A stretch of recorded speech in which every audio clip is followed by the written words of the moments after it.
प्रशासन कै दिन अहाँ सब गोटा के घर पर एले हन एखन तक? एको दिन नहीं। एको दिन नहीं एले? नहीं, नदी पर से लऽ गेलै हमरा बेटी के, तखन से एको बेर नहीं एलै। कल का कहै छै मार अभी तक प्रशासन घर पर नहीं एलै। हम ओकर इंतजार करै छी आब एतै हमरा न्याय देबै, मगर अभी तक नहीं एलै प्रशासन। 7 दिन से ओकरे इंतजार करै छियै। प्रशासन एको बेर घरों पर नहीं एले हन एखन तक? नहीं। नमस्कार, हम ब्रजनंदन अहाँ सब गोटा के जी मिथिला में स्वागत करै छी। विवाहित बेटी के हत्या कऽ के हुनकर लाश जे छै से खत्ता में फेंक देल जाइ छै और हुनकर परिवार के लोग सब हमरा संग छथि जे कि देख सकै छी बहुत ज़्यादा दुख में, और हमहूँ सब बेर बेर एतऽ आबै छी एहि दुख के देखाबै के लेल। हिनका सबसे बातचीत करै छी हम जे एखन तक जे छै से प्रशासन एहि घटना के 7 दिन भए गेलै हन और प्रशासन कतेक ज़्यादा एक्टिव छथिन एहि चीज पर और की एखन तक कहलखिन हन से एहि माँ से जानै छी। देख सकै छी ओहि विवाहित बेटी के माँ, और हम सब गोटा बेर बेर आबै छी हिनका सबके एहि घटना के लेल जाने के लेल। हमरो सबके बहुत दुख होइए जखन कोनो परिवार में ई चीज भए जाइ छै तो सोचि सकै छी। चाची, की एखन तक प्रशासन की कहलथि अहाँ सबके? प्रशासन अभी कोई कार्रवाई नहीं कह रहल छै, बुझलिए। 7 दिन से हम दौड़ बड़ा प्रशासन लगन करै छी, हमरा प्रशासन कुछ नहीं कह सकैया, बुझलिए। प्रशासन लगन गेल छलिए अहाँ सब? हाँ। के बजेलैथ रहे या उ सब गोटा आयल छलै? नहीं, हम अपने गेल छलिए। कहिया गेल छलिए? काल्हिओ गेल छलिए का दिन। की कहै छथि कि जाइ छिए तऽ? अभी कहै छै पोस्टमार्टम रिपोर्ट आएगा तब करेंगे। नहीं मतलब पोस्टमार्टम रिपोर्ट जे छै से एखन तक नहीं एलै हन? नहीं, एखन तक नहीं एलै। एकटा चीज जानय लए चाहब जे 4 महीना से लगभग अहाँ लगन 3 महीना से लगभग अहाँ सब लगन छलथि उ, तऽ हुनका एतऽ किया रखने छलिए? नहीं लऽ जाइ छलै, कहलिए पंचायत बैठा के तब लऽ जेतै। पंचायत बैठेलिए 10 तारीख के, तो नहीं मानलकै, कहलकै होली के बाद हम पूछबै। तो इससे पहले हमरा बेटी के मारि देलकै। पूरा पंच हम ला के गेल छलिए, मुखिया जी के सहित हम पूरा सुपौल में जते सहनी चले सबके सामने में पंच बैठेलिए हाट गाछी में। लड़का कहलकै हम जेले में रहबै, हम लड़की के नहीं रखबै, हमरा हम बालिक नहीं छलिए, हमरा जबरदस्ती शादी कए देलकै। सब झूठ बना के हमरा बेटी के छोड़ के मारि देलक, बुझलिए। तऽ जखन घर पर से निकलल छलखिन तऽ अहाँ सब गोटा के पता चलल छलै जे राति में कहलिए एतऽ घर पर से चलि गेल छलखिन, तऽ अहाँ सब गोटा के पता लागल जे कतौ गेलखिन हँ? हाँ पता लगले, मोबाइल में चले मैसेज से हम जाबे का हम बोलेलकै का हमरा पति, तो हम वहाँ पर खोजबीन के लिए प्रशासन लऽ के गेलिए। हमरा बेटी अगर मर्जी से आयल छै तो कोई बात नहीं छै, नहीं तो अगर कोई बुला के आनलकै तो हमरा बेटी के सामने करो। प्रशासन ला के गेलिए की कहलकै नहीं यहाँ पर लड़की नहीं है, सौंसे खैज लेलिए चलि एलिए। सुबह में लगभग 5 बजे हमरा लाश मिललै हमरा बेटी के। तकर बाद हमरा बेटी के मारि के फेंक देलकै का सब। की उ सब गोटा जे छथिन प्रशासन की कहै छै, हुनकर परिवार सब जे छै से लड़का वाला उ सब छथिन घर पर या फिर? ना, सब फिरार छै। प्रशासन चौकीदार आर गेल छै, कहै छै घर पर नहीं छै, सब फिरार है। एको आदमी घर पर नहीं छथिन? ना, एको आदमी घर पर नहीं छै। की अहाँ सब गोटा की मांग करै छियै एतुका सरकार से, एतुका प्रशासन से? हम सजाए मांगे छियै हमरा बेटी के, जेनाहिते मारि देलकै तेनाहिते हमरा सजाए दो लड़का के।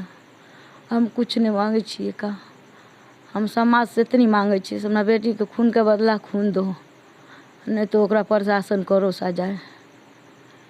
देख सकै छी एतेक दरिंदगी से मारनाइ, मतलब एहि चीज के की कहल जाए, एते दरिंदगी से मारि के और ओहि पानि में फेंक देनाइ। ओ जगह पर हमसब गोटा नहीं छलहुँ, नहीं तो ओहो चीज देखैतहुँ और देखाओ के की करब जखन ओहि स्थिति में ओ बेटी किनको बेटी चलि गेलखिन और विवाह भेल। विवाहो के बेसी दिन नहीं भेल रहै छै, 6 महीना विवाह के भेल रहै छै और 6 महीना में ठीक से एगो परिवारो नहीं बसै छै और ओतेक दिन में हुनकर लाश मिलै छै। 3 महीना तो मतलब नैहरे में रहै छथिन और 3 महीना सासुर में, और हिनकर सबके जे आरोप छै लड़का मारि के हुनकर लाश फेंक देलकै। आब एतुका प्रशासन सबसे मांग ये जे ई चीज पर जल्दी से जल्दी कार्रवाई होबाक चाही, किएकि आइ 7 दिन बीत गेलै हन, नहीं एखन तक पोस्टमार्टम रिपोर्ट मिललै हन और नहीं एतुका प्रशासन किछु कहि रहल छै। ई सब जे आरोप लगेलथि हन एतुका प्रशासन पर, जे जा तक पोस्टमार्टम रिपोर्ट नहीं एतै ता तक हमसब गोटा कोनो एक्शन नहीं लए सकै छी। हिनकर पिता छै तऽ हम हुनको से किछु बातचीत करी। जखन अहाँ सब गोटा ओहि पानिमे से लाश हुनकर निकालै लेल गेल छलियै तऽ ओहि जगह पर की चीज देखलियै रहे अहाँ सब? ओहि चीज पर कहाँ देखलियै, से सोझे देखलियै से लाश छलै, अलगल छलै। केना पता लागल छलै जे ओहिठुमा लाश हुनकर फेकल छै? बाथरूम और छै से जाइ छै उम्हर, तऽ उएह सब देखलकै से लाश छै अलगल छै। तऽ अहाँ तब छै से वहाँ से आदमी सब छै से जागि गेलै, निकाललकै, तब चिन्हलकै फलनाके छै से लड़की है। जखन गेलियै तऽ हुनकर चप्पल सब हमसब गोटा देखेने छलहुँ, चप्पल सब जे छै से बाहरेमे फेकल छलै। तऽ मतलब चप्पल पहिरने छलखिन या पहिले से बाहरमे चप्पल हुनकर फेकल छलै? चप्पल छै से बाहरमे एगो छै से गहूँम लगन छलै, एगो पैनक हाथमे छलै। चप्पल पहिलेये मतलब खुलि कऽ ऊपरेमे रहि गेल छलै? हाँ, एगो गहूँम बहुत दूरमे छलै, एगो लगमे छलै। की लागैए एहि चीजमे किनकर नम्हर हाथ भए सकै छै? एहि सबमे छै से सूरजके हाथ छै, और छै से ओकर जे छै से दियाद दोस्त महीमपर छै से हाथ सब छै, दियादके हाथ सब छै। किएकि एतेक नम्हर घटना भेनाइ मतलब छोट बात नहि छै, कोनो बेटीके मारि कऽ आओर हुनका फेंक देनाइ। और सोचि सकै छी, और माँसँ किछु बातचीत करै छी हम। 7 दिन आइ बीतलै तऽ प्रशासन कए दिन अहाँ सब गोटाके घर पर एलथि हन एखन तक? एको दिन नहि। एको दिन नहि एलथि हन? नहीं, नदी पर से लऽ गेलै हमरा बेटीके, तखन से एको बेर नहि एलै। आ काल्हिके कहै छै मगर अभी तक प्रशासन घर पर नहीं एलै। हम ओकर इंतजार करै छी आब एतै हमरा न्याय दिबै, मगर अभी तक नहीं एलै प्रशासन। 7 दिन से ओकरे इंतजार करै छियै। प्रशासन एको बेर घरो पर नहि एलथि हन एखन तक? नहीं। हाँ, देख सकै छियै माँके दर्द, और सोचि सकै छी एखन तक जे छै से प्रशासन घरो पर नहि एलखिन हन। और एहि घरके जे स्थिति छै से देखेबे केलहुँ ओहि दिन, जे कई स्थितिमे ई सब गोटा जी रहल छथिन। और प्रशासन एखन तक नहि घर पर कोनो देखरेख करैके लेल एलथि हन। बेर बेर जे छै से प्रशासन अपन लापरवाही देखाबैके कोशिश करै छथि हरेक काण्डमे। और दरभंगामे छै से सप्ताहमे जे छै एकटा ने एकटा काण्ड हेबे करै छै, और प्रशासन पे सबसँ नमहर लापरवाहीके आरोप लागै छै। तऽ कखन ई प्रशासन अपन आँखि खोलता? बहुत देर भए जाइ छै, और किनको हत्या भए जाइ छै तकर बाद प्रशासन एक्शनमे आबै छथि, लेकिन किनको बेटा चलि जाइ छै, किनको बेटी चलि जाइ छै। मतलब सोचि सकै छियै दर्दके हम केना बयाँ करब, हमहूँ नहि कहि सकै छी। तऽ अगिला अपडेटके लेल अहाँ सब गोटा बनल रहू जी मिथिलाके संग।